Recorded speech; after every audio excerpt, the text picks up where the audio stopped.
Ndërkohë, është një fenomen që ndodh në Shqipëri ose komentohet shpeshherë, Gvozdenovic, që është pjesa e tolerimit, sidomos nga skuadrat cilat e sigurojnë një objektiv të tyre.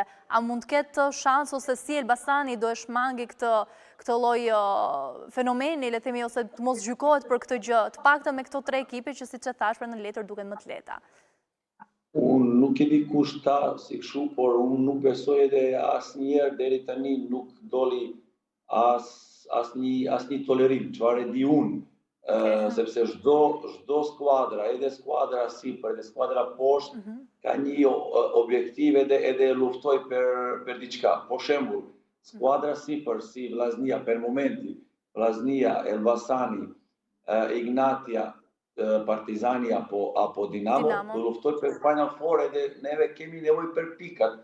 Ti e di pse, sepse pastaj nëse ne jemi në Final Four, çdo pik ka vlerë. Domethënë, për mua tu nuk ka logjik edhe nuk mund të komentoj, nuk e di Nuk do çfarë ketë paragjykime, dakord. Shumë e drejtë në fakt, sepse lufta do të jetë absolutisht edhe për ju për pikë, ndërkohë që skuadrat cilat po luftojnë për mbijetesë, mes tyre në fakt dhe Tirana, do doja një koment nga ana juaj. Tirana vazhdon ende të jetë në zonën e rrezikut. Ju e keni ndjekur kampionatin shqiptar, e dini rëndësinë e këtij ekipi, do ishte një humbje rënja e kategorisë? Rënja e Tiranës nga kategoria? Patjetër, Tirana ka një emër madh, Tirana është klubi i madh, ka një traditë edhe patjetër nuk është njësoj me Tirana edhe pa Tirana.